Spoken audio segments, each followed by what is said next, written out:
ఇప్పుడు fee reimbursement లేదు. కూలీ నాలీ చేసుకుని కన్న తల్లిదండ్రులే వాళ్ళ డబ్బులు కూడబెట్టుకుని అప్పులు చేసి ఆ బిడ్డలను చదివిస్తే కనీసం ఉద్యోగాలు వస్తున్నాయా అంటే ఉద్యోగాలు కూడా లేవు. ఈరోజు మన రాష్ట్రంలో 19 లక్షల మంది విద్యార్థులు చదువుకున్నారు కానీ ఉద్యోగాలు లేక నిరుద్యోగంతో బాధపడుతున్నారు. చిన్న చిన్న ఉద్యోగాలు ఆఖరికి 10,000, 12,000 ఉద్యోగాలు చేసుకుంటున్నారు అంటే మరి ఆ పాపం ప్రభుత్వానిది కాదా? ఎన్ని ఉద్యోగాలు వేశారు? ఎంతమందికి భర్తీ చేశారు? ప్రతి సంవత్సరము జాబ్ క్యాలెండర్ అన్నాడు జగనన్న గారు. జనవరి 1న జాబ్ క్యాలెండర్ విడుదల చేస్తానన్నాడు. ఎన్ని జనవరి 1 అయిపోయింది? ఎన్ని జాబ్ క్యాలెండర్లు విడుదల చేశారు? కనీసం 5 సంవత్సరాలలో ఒక్క జాబ్ క్యాలెండర్ అయినా, జనవరి 1న ఒక్క జాబ్ క్యాలెండర్ అయినా విడుదల చేశారా? కనీసం ఈ 5 ఏళ్లలో ఒక్కటి గ్రూప్ 1 ఉద్యోగమైనా వచ్చిందా? అంటే మన ఆంధ్ర రాష్ట్ర బిడ్డలు కనీసం గ్రూప్ 1 ఉద్యోగాలు చేయడానికి కూడా అర్హులు కారా? మరి ఇదేనా రాజశేఖర రెడ్డి గారి ఆశయాలను నిలబెట్టడం అంటే? ఎక్కడ రాజశేఖర రెడ్డి గారి సంక్షేమ పాలన, ఎక్కడ జగనన్న గారి పాలన? ఎక్కడ? భూమికి ఆకాశానికి ఉన్నంత తేడా లేదా? ఏమన్నాడు జగనన్న గారు? పూర్తి మద్యపాన నిషేధం చేస్తానన్నాడు జగనన్న గారు. 5 ఏళ్లలో పూర్తి మద్యపాన నిషేధం చేస్తానన్నాడు. అసలు మద్యం అన్నది ఎక్కడా లేకుండా చేస్తాను, ఆ తర్వాతే వచ్చి మీ ఓట్లు అడుగుతాను అన్నాడు జగనన్న గారు. నాకు మేనిఫెస్టో అంటే బైబిల్, ఖురాను, భగవద్గీతతో సమానం అన్నాడు.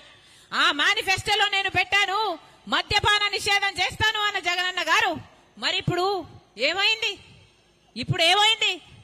అన్నా ఎలా ఉంది ఇప్పుడు పరిస్థితి అని మొన్న 4 రోజుల కింద నేను ఒక అన్నని అడిగితే, ఏమి మద్యపాన నిషేధం అమ్మా, ఇప్పుడు సర్కారే మద్యం అమ్ముతుంది, అది కూడా సర్కారు ఏది అమ్ముతే అదే కొనాలి అన్నాడు. అదేంటన్నా అంటే, ఇప్పుడు కొనాల్సింది వేరే బ్రాండ్లు ఏం దొరకవమ్మా, ఏదో బూమ్ అంట, స్పెషల్ స్టేటస్ అట, ఇవే దొరుకుతాయి తల్లి అన్నాడు. ఈరోజు ప్రత్యేక హోదా తేవడం కథ ఏమో గాని స్పెషల్ స్టేటస్ అని మందుబాటలు అయితే వచ్చింది, జగనన్న గారి పుణ్యం. మరి ఇదేనా మాట నిలబెట్టుకోవడం అంటే? ఇప్పుడు కనీసం ఆన్లైన్ సేల్స్ లేవు, ఒక కార్డుతో పేమెంట్ లేదు, మద్యం షాపులో పూర్తి క్యాష్ పేమెంట్లే అంటున్నారు. ఎందుకు అని అడుగుతున్నాం. అంటే రాష్ట్రానికి వచ్చే ట్యాక్సులు రావటం లేదు, కేంద్రానికి వచ్చే ట్యాక్సులు పోవటం లేదు.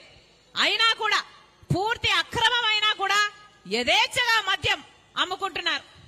ఏం చేతనైంది? ఈ 10 సంవత్సరాలైంది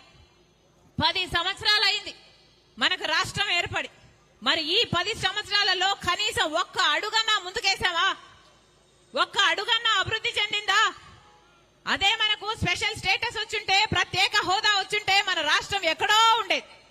పెద్ద పరిశ్రమలు వచ్చేవి, రాజధాని పూర్తయిపోయేది, పోలవరం ప్రాజెక్టు పూర్తయిపోయేది, మాట మీద నిలబడే ప్రభుత్వం ఉన్నానే కేంద్రంలో ఉన్నా పూర్తయిపోయేది. కనీసం రాష్ట్రంలో కనీస నిజాయితీతో ఒక మంచి ఉద్యమం చేస్తున్నా ఇవన్నీ సాధ్యమయ్యేది. కానీ ఆలోచన చేయండి, 10 సంవత్సరాలైంది రాష్ట్రం ఏర్పడి, ఇప్పటి వరకు మనం ఒక్కటి కూడా సాధించుకోలేదు. మరి మనం ఏం అభివృద్ధి చెందినట్టు? కనీసం ఈ 10 సంవత్సరాలలో మా రాజధాని ఇది అని గొప్పగా చెప్పుకోవడానికి కనీసం ఒక రాజధాని అయినా ఉందా? 20 లక్షల ఎకరాలకు నీళ్ళిచ్చే పోలవరం ప్రాజెక్టు పూర్తయిపోతే పెద్ద పరిశ్రమలు రాకపోయినా మన కాళ్ళ మీద మనం నిలబడేవాళ్ళు, మన రైతులు మన వాళ్ళ కాళ్ళ మీద వాళ్ళు నిలబడేవాళ్ళు. పోనీ అదైనా అయిందంటే అది కాలేదు. పెద్ద పరిశ్రమలు వస్తే మన బిడ్డలకు ఉద్యోగాలు వస్తాయి కదా అంటే ఒక్కరంటే ఒకరు, అటు చంద్రబాబు గారైనా ఇటు జగనన్న గారైనా ఒక్క నిజమైన ఉద్యమమైనా చేశారా? ఆ రోజు బీజేపీ పార్టీ చెప్పిన మాట 5 సంవత్సరాలు కాదు 10 సంవత్సరాలు ఇస్తామన్నారు. తిరుపతిలో మోడీ గారు అదే పనిగా సభ పెట్టి ఆంధ్ర రాష్ట్ర ప్రజలకు వాగ్దానం చేశాడు, 10 సంవత్సరాలు ప్రత్యేక హోదా ఇస్తామన్నారు. ఆ రోజు చంద్రబాబు గారు అన్న మాట 10 సంవత్సరాలు అయిపోదు, 15 సంవత్సరాలు కావాలి అన్నాడు. ఆ తర్వాత 15 సంవత్సరాలు అన్న చంద్రబాబు గారు ముఖ్యమంత్రి అయితే కనీసం ఒక్కసారైనా ప్రత్యేక హోదా కావాలి అని బీజేపీతో కొట్లాడలేకపోయాడు, ఒక్క నిజమైన ఉద్యమం చేయలేకపోయాడు. ఆ రోజుల్లో జగనన్న గారు ప్రతిపక్ష నాయకుడు. ఆ రోజుల్లో జగనన్న గారు చెప్పిన మాట నిరాహార దీక్షలు చేశాడు. ప్రత్యేక హోదా ఎందుకు ఇవ్వడం లేదు, ఎందుకు కొట్లాడటం లేదు అని నిలదీశాడు. ఆ రోజుల్లో జగనన్న గారు చెప్పిన మాట అందరూ మూకుమ్మడిగా రాజీనామాలు చేద్దాం. కేంద్ర ప్రభుత్వం ప్రత్యేక హోదా ఎందుకు ఇవ్వదో చూద్దాము అన్నాడు జగనన్న గారు. మరి జగనన్న గారు ముఖ్యమంత్రి అయినాక ప్రత్యేక హోదా కోసము ఎంతమంది రాజీనామాలు చేశారు? మూకుమ్మడిగా ఎంతమంది రాజీనామాలు చేశారు? రాజీనామాలు కాదు కదా, కనీసం ఒక్కసారైనా ప్రత్యేక హోదా కావాలి అని మీరు మోడీ గారిని నిలదీయ